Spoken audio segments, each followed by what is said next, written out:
One day I went to the bar with my girlfriend to have fun. When I was going to the toilet behind the bar, 4 men came and grabbed me and dragged me into the bush. I screamed, but no one came. There was no one to help me.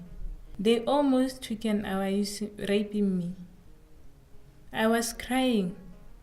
I cried a lot. My heart broken in pieces.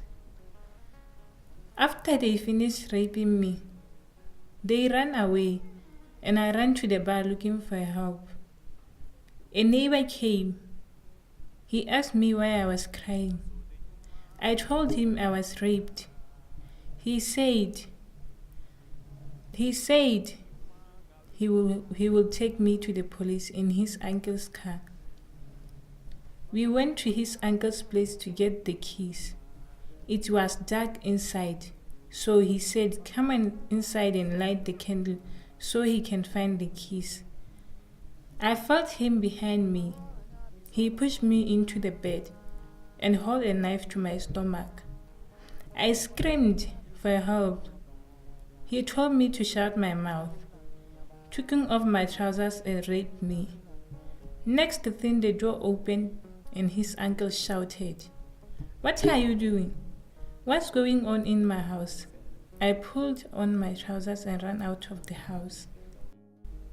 When I arrived home, I was crying. I told my sister everything.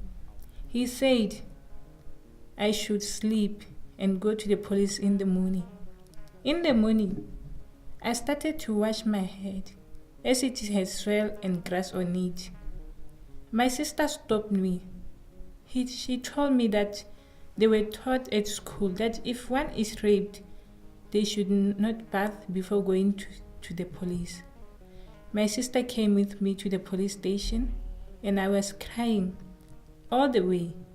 2 policewomen took my statement. I was crying. I struggled to speak. Then they took me to the hospital. The nurses took samples from under my nails and from the hair on my head and pubic area. They also took blood samples and vaginal swabs and tested for HIV and for pregnancy. Then the policewoman took me for counseling, which helped me a lot. I tested negative for pregnancy and for HIV. I was given post-exposure tablet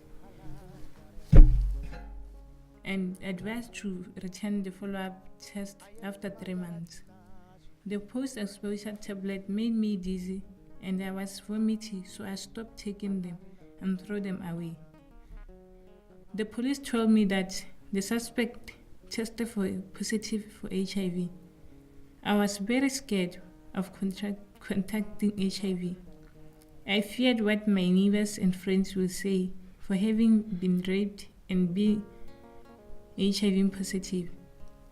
I was also scared that the men who raped me would insult me again. 3 months after the rape, I went for the follow-up test and I was HIV positive.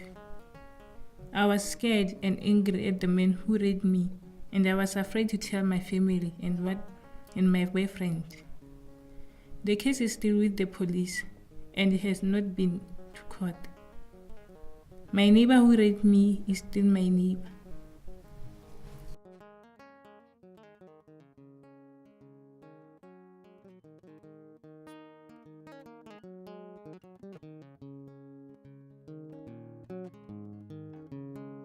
Faso de nyuma la bentuma sera. Faso de nyuma ngawila ngaba.